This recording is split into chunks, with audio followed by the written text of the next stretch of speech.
وبركاته. الحمد لله رب العالمين، والصلاة والسلام على المبعوث رحمة للعالمين نبينا حبيبنا وسيدنا محمد وعلى آله وأصحابه ومن سار على نهجه إلى يوم الدين. اللهم لا علم لنا إلا ما علمتنا وعلمنا ما ينفعنا وانفعنا بما علمتنا وزدنا علما. Alhamdulillah, kita bersyukur kepada Allah Subhanahu wa taala atas kemudahan yang Allah berikan kepada kita sehingga pada malam hari ini kita bisa melanjutkan lagi pelajaran kita dalam baca kitab Al-Usul min Ilmi Al-Usul fi Ilmi Usul Al-Fiqh,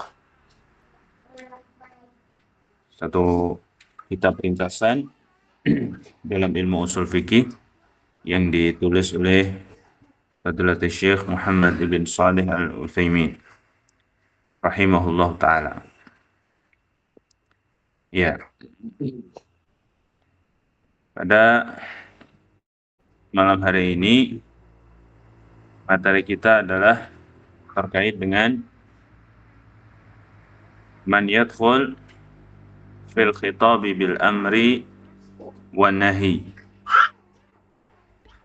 yaitu orang yang dibebani dengan perintah dan larangan.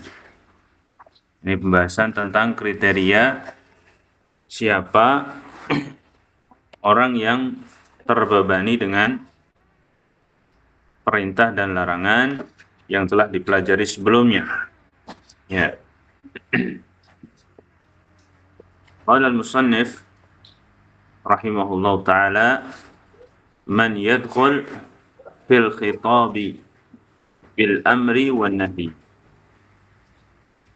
yaitu orang yang dibebani dengan perintah dan larangan. Artinya kriteria orang yang terbebani untuk melaksanakan khitab perintah dan larangan. Alladhi yadkhulu fil khitabi bil amri wan nahyi huwal mukallaf. Jadi alladhi yadkhulu fil khitab, orang yang terbebani dengan perintah dan larangan atau khitab perintah dan larangan, huwal mukallaf, itu adalah al-mukallaf. Jadi ketika ada khitab amr atau nahi di dalam Al-Quran maupun di dalam hadis, maka mukallaflah yang terbebani untuk melaksanakan jika itu adalah amr atau perintah, dan meninggalkan apabila itu adalah nahi atau larangan.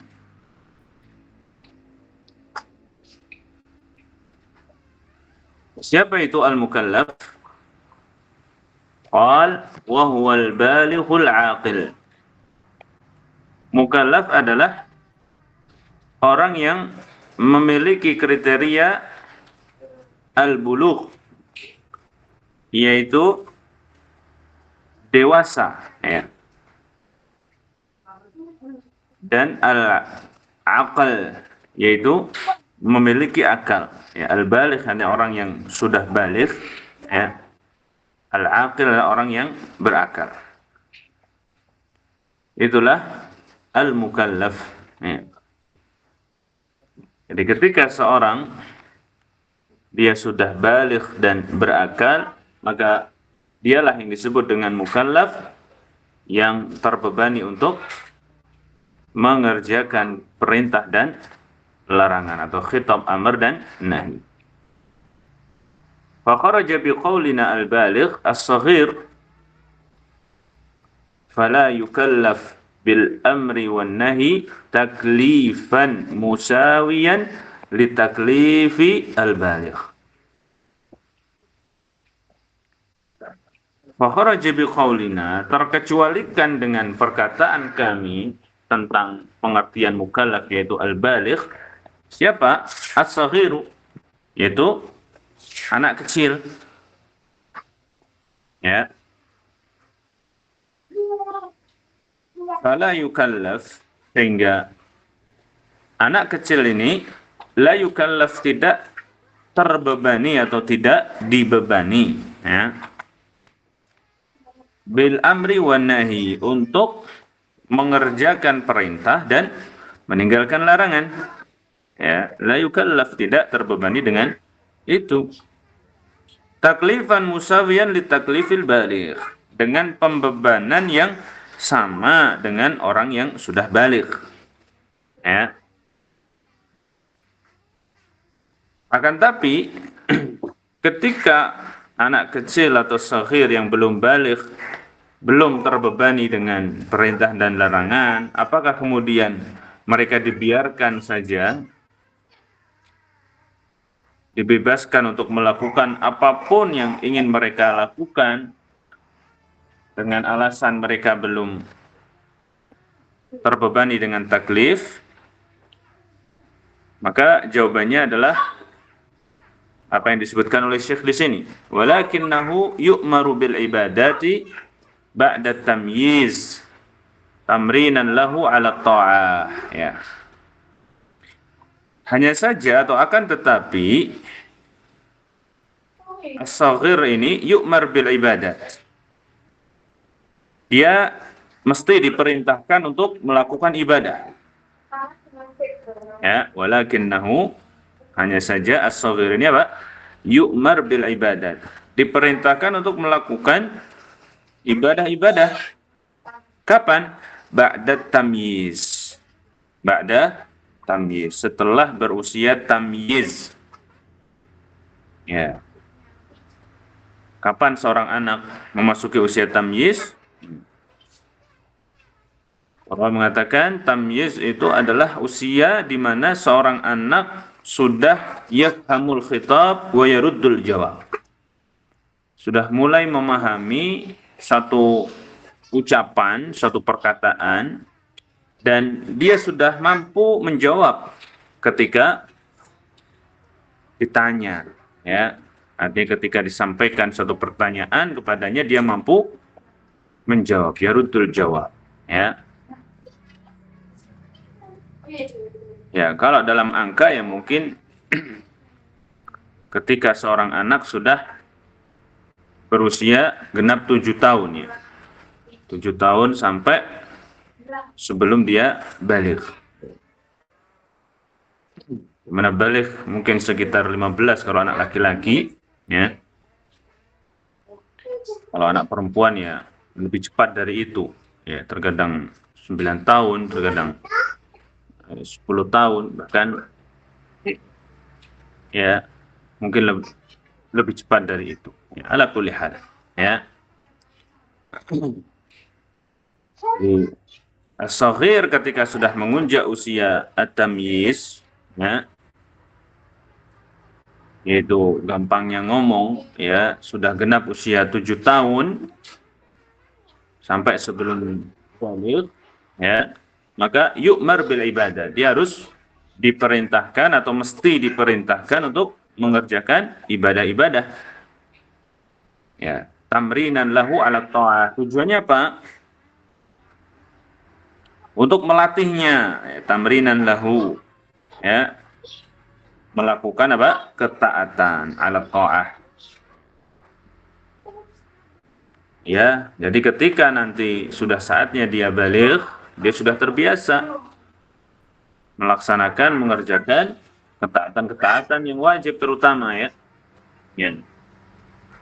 Berbeda ketika seorang anak sama sekali tidak pernah terbiasa, tidak pernah melakukan ibadah-ibadah yang wajib sampai usia baligh. Ya. Maka ketika dia baligh, ya, dia kelabakan, Ya, dia kaget harus melakukan ibadah ini dan itu.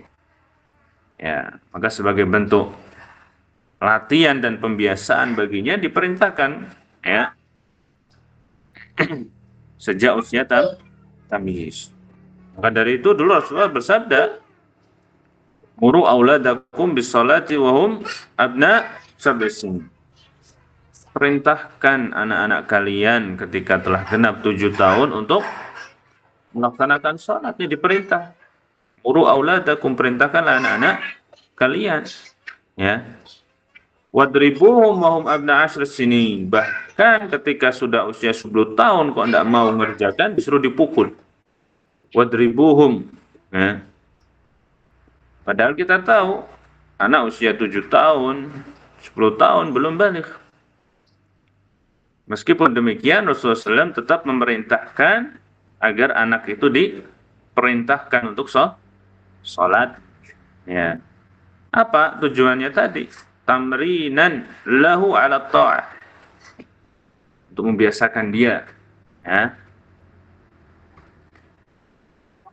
Wa yamna'u minal ma'asi liya'tad al-kaffa anha. Dan begitu juga anak yang sudah tamyiz itu, ya, mesti dilarang dari kemaksiatan.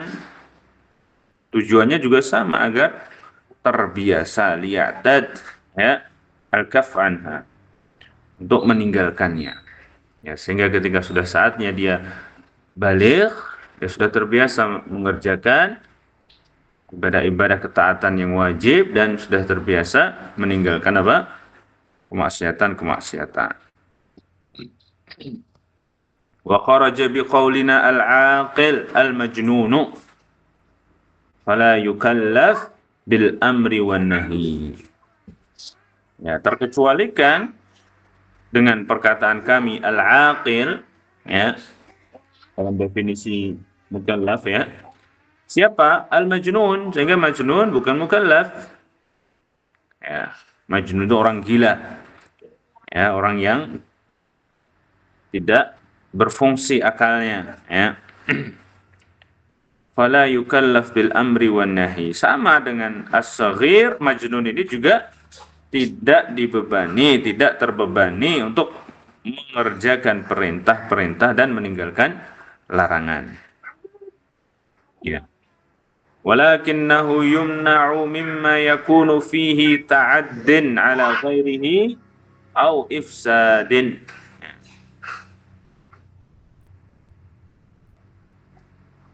Walakinnahu yumna'u mimma yakunu fihi ta'addin ala ghairihi wa ifsadun. Ya, ifsad, ya. Ifsad. Ayo. Ma'tuf ke ta'addin. Ya. Hanya saja orang gila ini, majnun ini, yumna, mesti dilarang, ya, mesti dicegah, mimma, dari perbuatan-perbuatan yang dia lakukan, yakunu fi ta'addin ala ghairihi, yang dapat menzalimi orang lain, au ifsadun, atau yang dapat menimbulkan suatu kerusakan.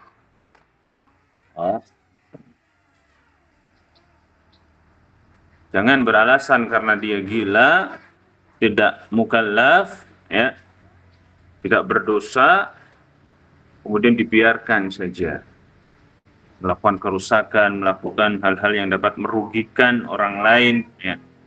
Tidak. Ya, dilarang dari hal-hal itu.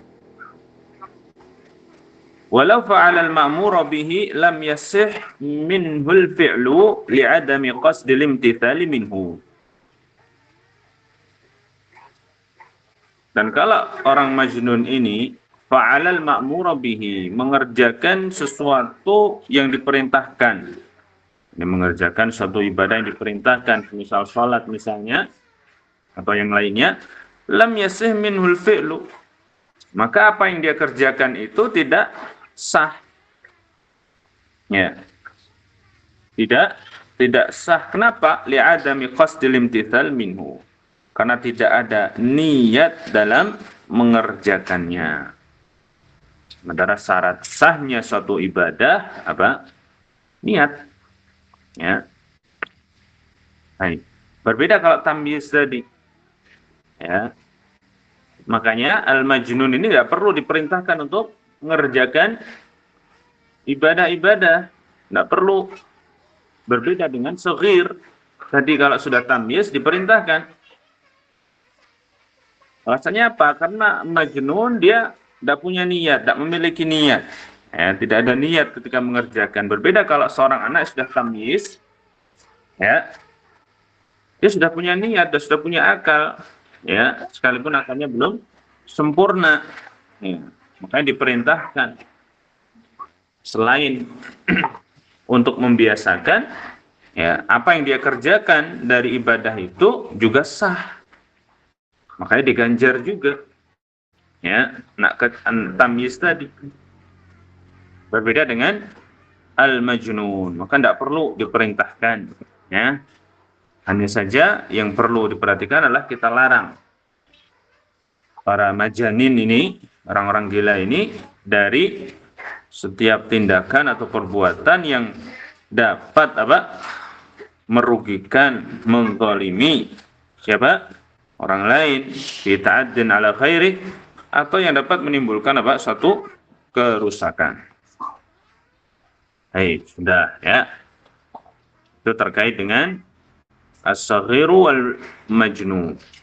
Intinya karena mereka itu bukan mukallaf, maka tidak terbebani dengan beban-beban syariat berupa perintah dan larangan. Hanya saja perlu diperhatikan di sini. Ya. Sekalipun secara asal saghir dan majnun ini tidak terbebani dengan beban-beban syariat, saya mengatakan wala yaritu ala hadza ijabuz zakah wal huququl maliyah fi mali saghir wal majnun. Hanya saja peraturan tadi atau kaidah tadi ya tidak berlaku atau tidak termasuk dalam hal kewajiban zakat atau dalam hal hak-hak harta yang dimiliki atau pada anak kecil dan orang gila. Ya, jadi kaidah sebelumnya itu bahwasanya majnun dan saghir tidak terbebani dengan amr dan nahi. Kaidah itu tidak berlaku terkait dengan apa? Kewajiban zakat dan hak-hak maliyah, hak-hak harta yang ada pada saghir dan majnun. Artinya apa? Artinya ketika saghir dan majnun dia memiliki harta, ya, memiliki uang yang telah mencapai nisab, ya, dan telah berputar 1 tahun, gitu, maka tetap wajib dikeluarkan dari harta saghir dan majnun tadi.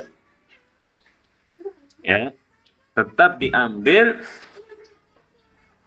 zakat dari hartanya majnun dan saghir apabila memang sudah kewajiban untuk berzakat. Ya.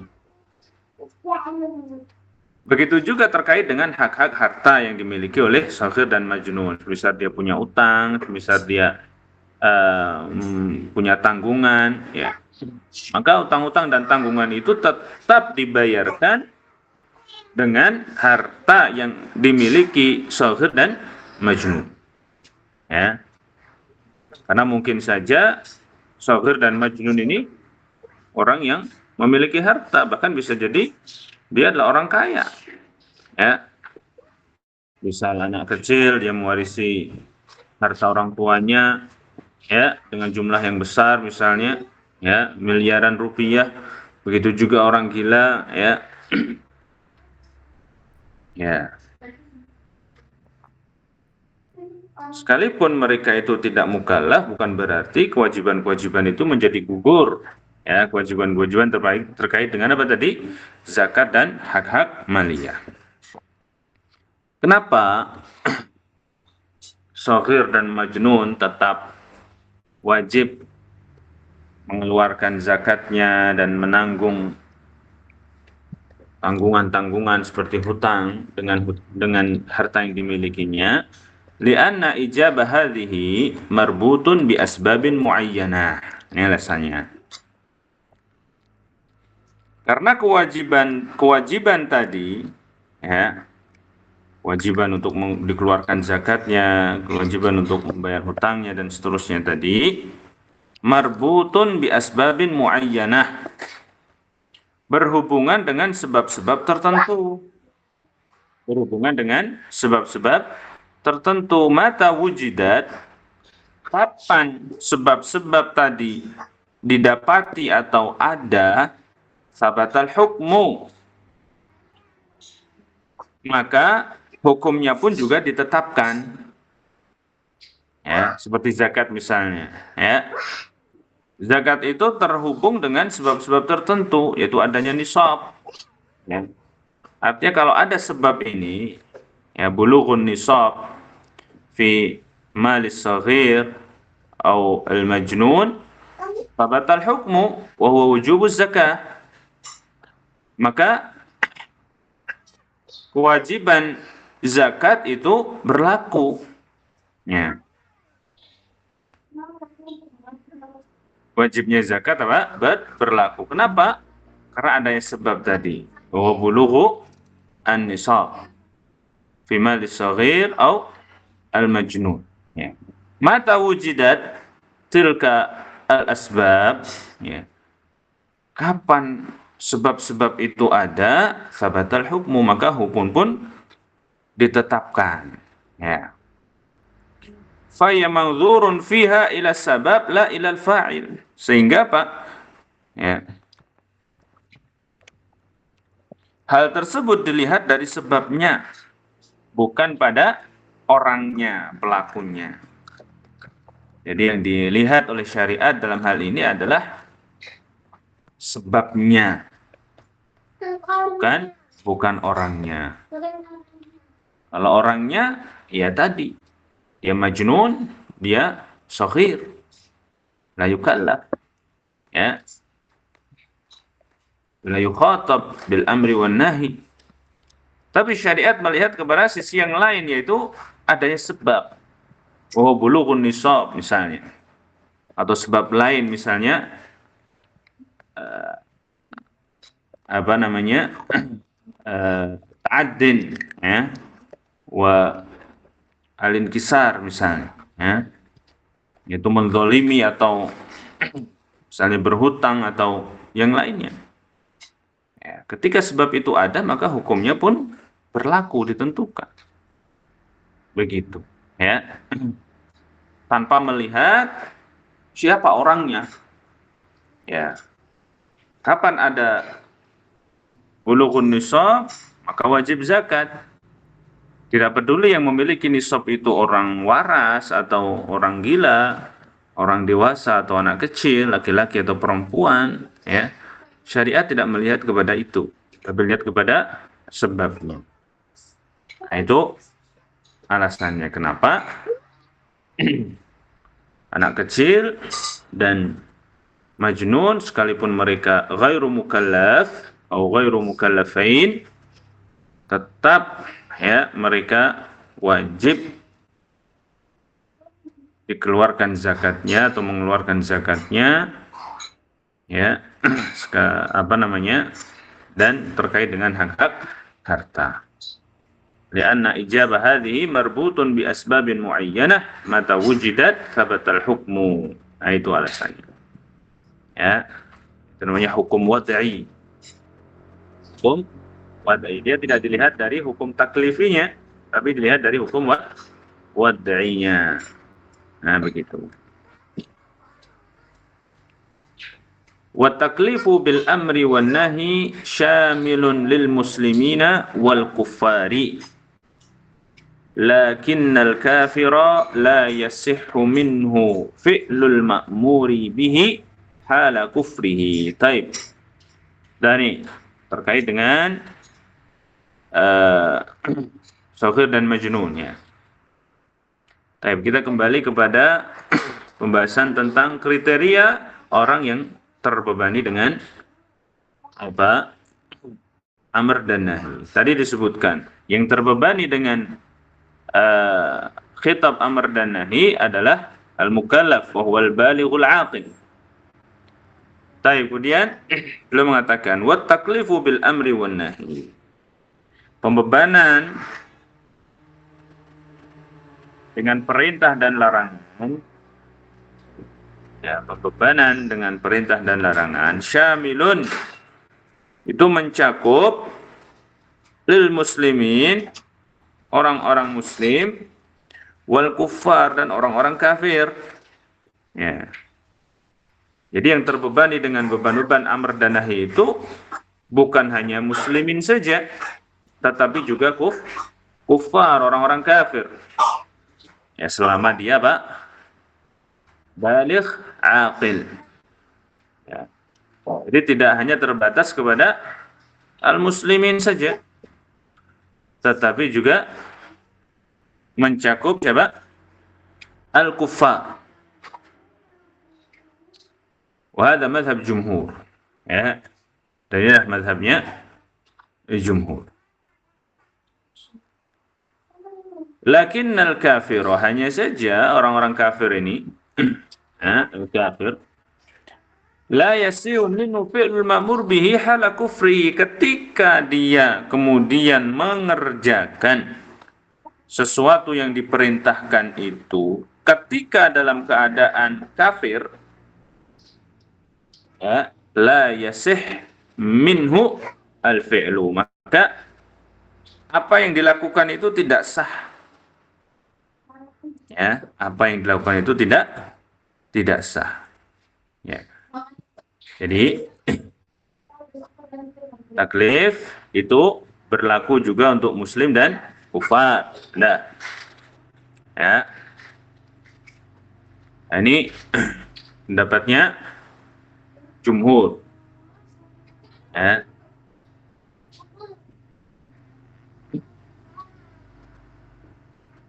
Baik, dalilnya apa? Saya loncat ya, ini saya loncat dulu. Dalilnya apa? Bahwasanya kufar juga terbebani dengan perintah dan larangan. Dalilnya adalah apa yang disebutkan oleh Syekh nih di sini nih. Ya, di akhir surat di dalam surat Al-Mudaththir ya. Ayat 42 dan sampai 47. Allah SWT berfirman, "Ma salakakum fi saqar? Qalu lam naku minal musallin wa lam naku nut'imul miskin wa kunna nakhudu ma'al khaidin wa kunna nukadzibu biyaumiddin hatta atana al-yaqin." Ya.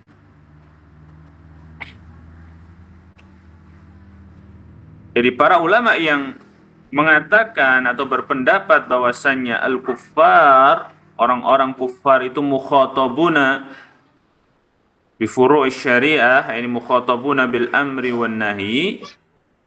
Mereka berdalil dengan firman Allah Ta'ala dalam surat Al-Mudaththir yang tadi saya bacakan, yaitu tentang pertanyaan ahli surga kepada ahli neraka Saqar, ini penduduk neraka Saqar. Penduduk surga berkata, "Ma salakakum fi saqar?" Apakah yang memasukkan kalian ke dalam Saqar, ini neraka? Qalu lam naku minal musallin. Mereka menjawab, kami dahulu tidak termasuk orang-orang yang mengerjakan salat.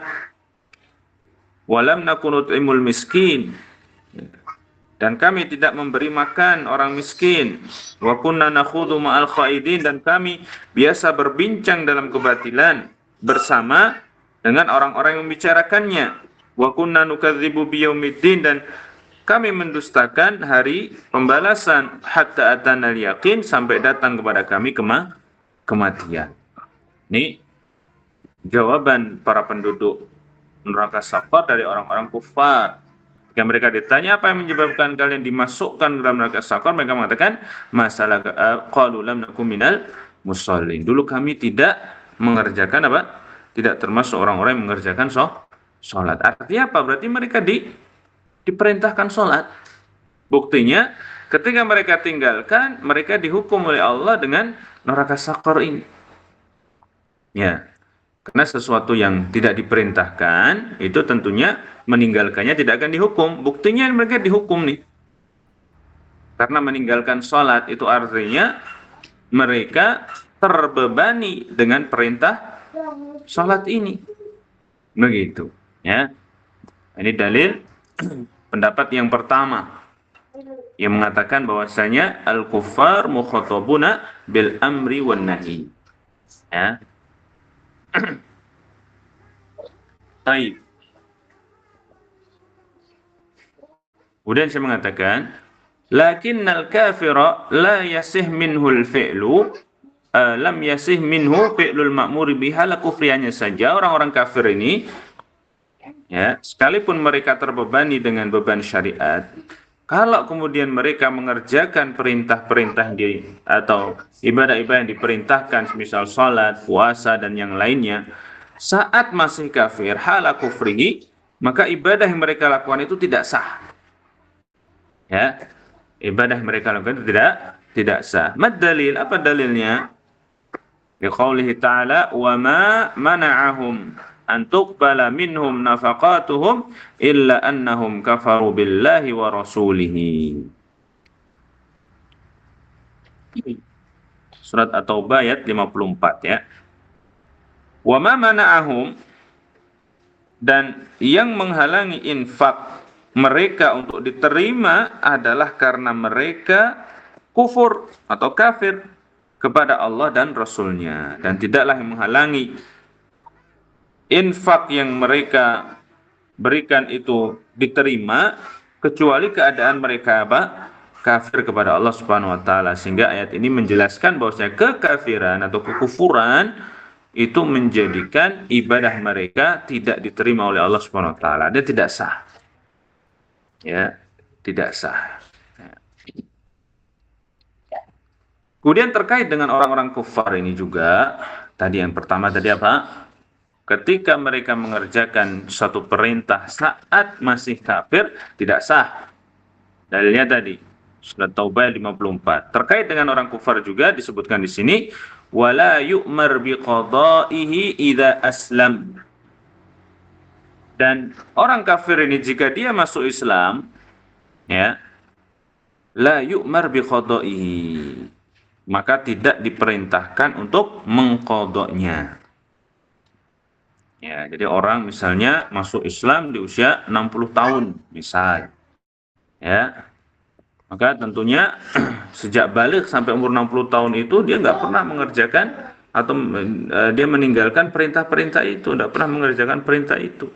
Ketika dia masuk Islam, dia tidak diperintahkan untuk mengqadha apa yang telah dia tinggalkan selama berpuluh tahun itu, dari balik sampai 60 tahun. Bil ijma', ini menurut sepakatan para ulama, sudah ijma' para ulama.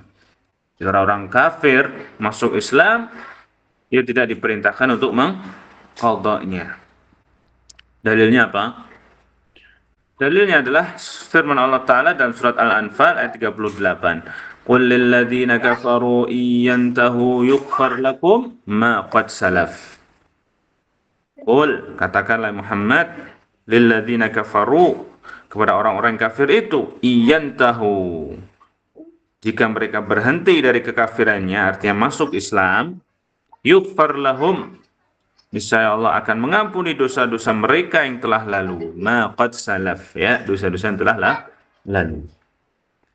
Begitu juga dengan perkataan Rasulullah SAW wa qawlihi, ya, sallallahu alaihi wasallam li Amr ibni al-As, ama alimta ya Amr anna al-Islam yahdimu ma kana qablahu.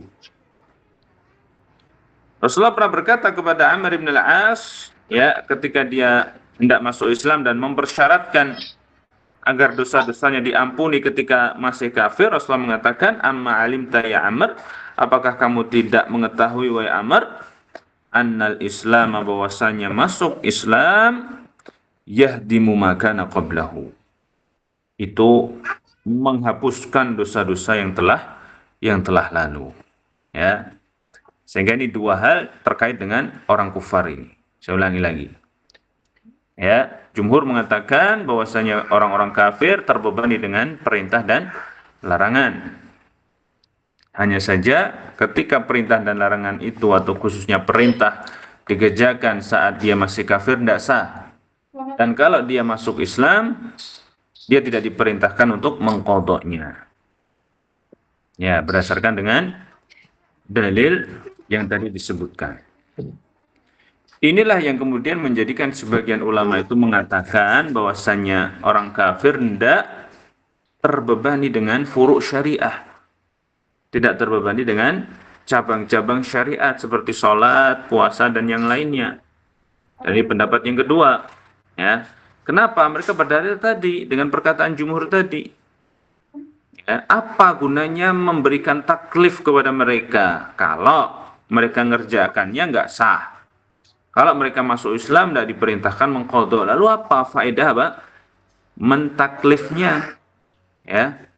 Maka mereka kemudian berpendapat bahwasanya kufar tidak terbebani dengan furu' syariah. Tidak terbebani dengan furu' syariah karena nggak ada faedahnya. Ya. Apa faedahnya membebani mereka dengan furu' syariah kalau toh mereka ngerjakan tidak sah? Mereka masuk Islam tidak diperintahkan untuk mengqadha. Baik.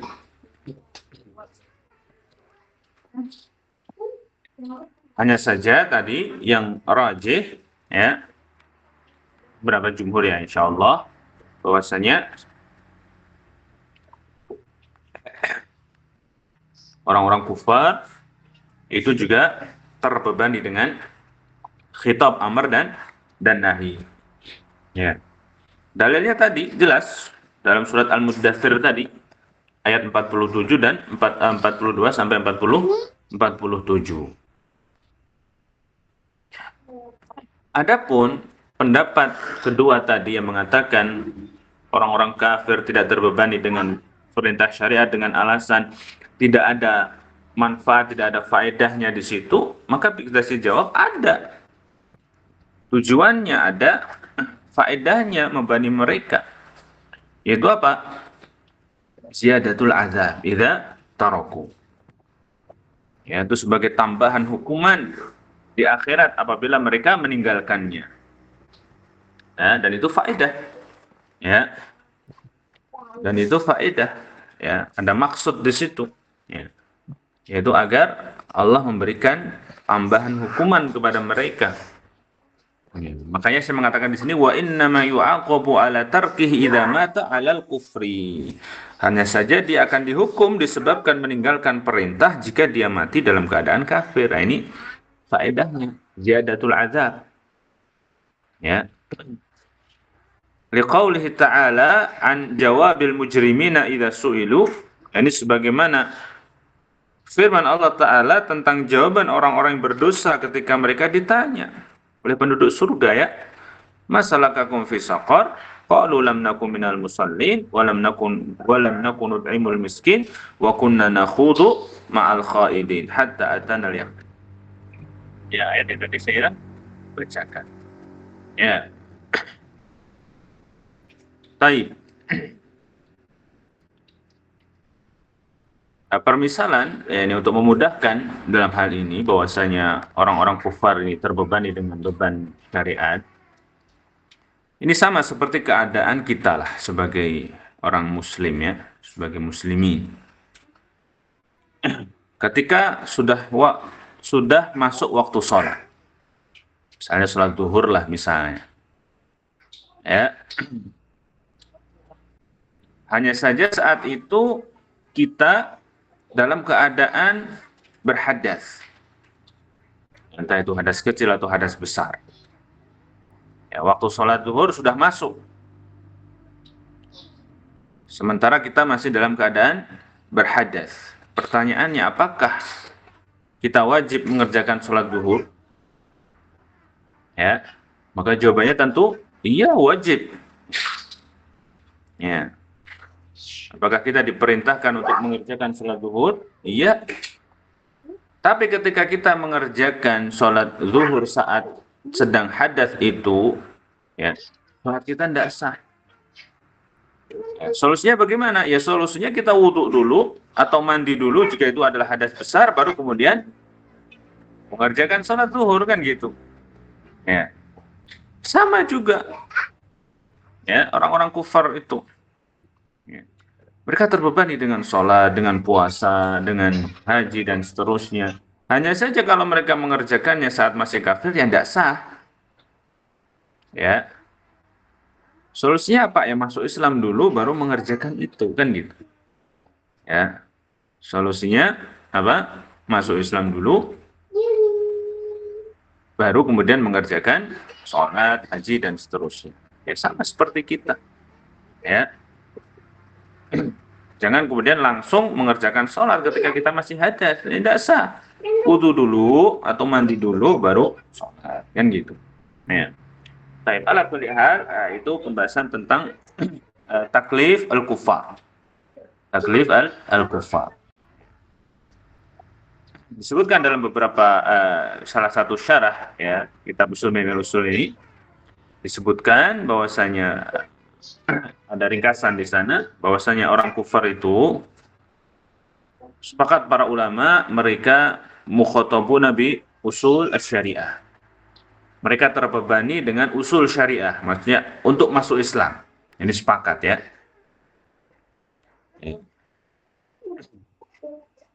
Saya gambarkan di sini.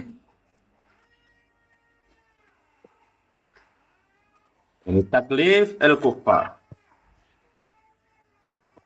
Taklif al-kuffar.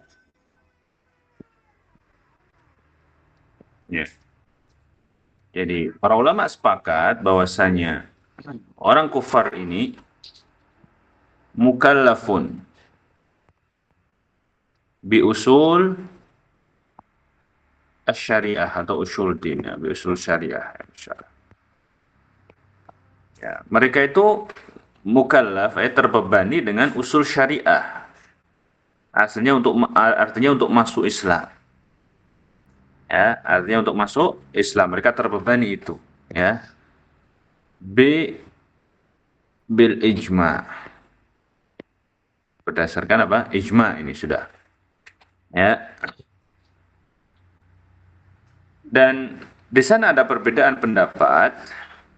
Halil kuffar mukhatabuna bi furu'i syariah. Ya.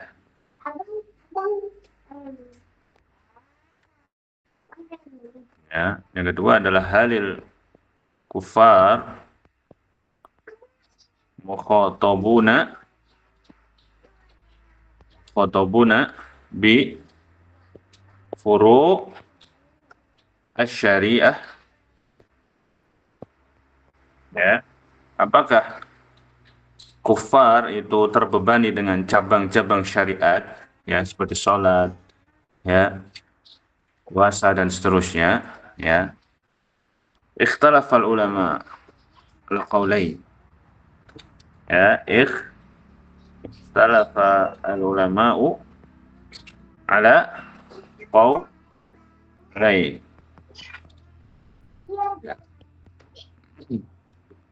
Yang pertama, ba'duhum yaqul, sebagian mengatakan na'am. Ya, mukhatabuna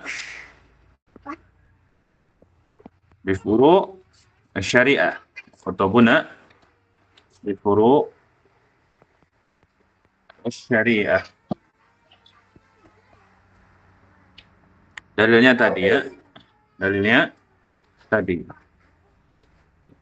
Ma mana'akum ma salakakum fi saqar? Qalu lam nakun nusalli ila akhirih. Ya. Baik. Pendapat yang kedua, laisu bi mukhatabin.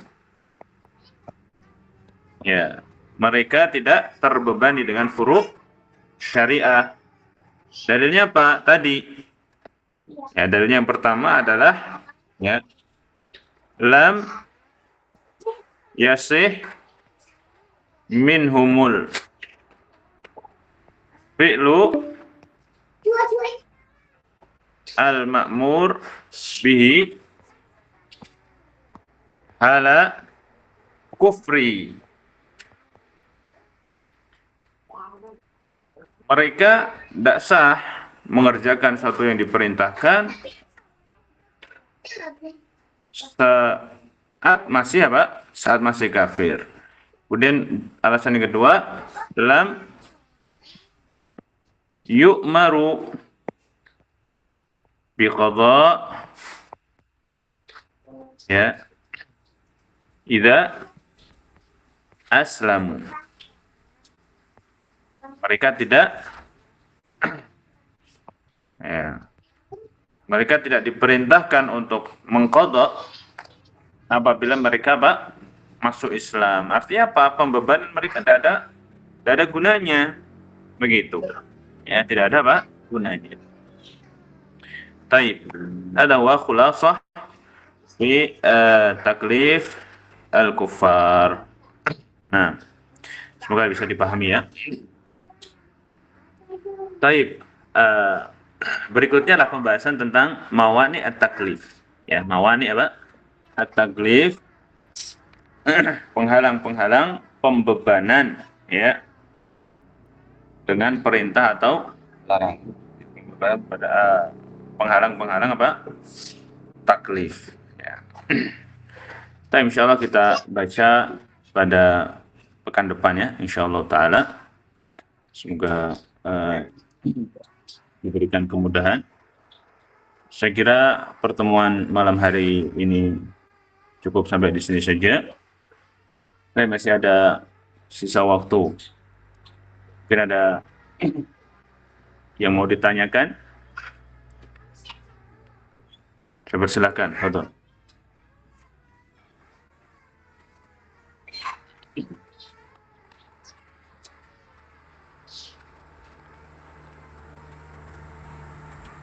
Ada ya, jelas ya, insyaallah. Ya. Kalau tidak ada, kita tutup dengan doa kafaratul majlis. Subhanakallahumma bihamdika, asyhadu an la ilaha illa anta, astaghfiruka wa atubu ilaik. Assalamualaikum warahmatullahi wabarakatuh.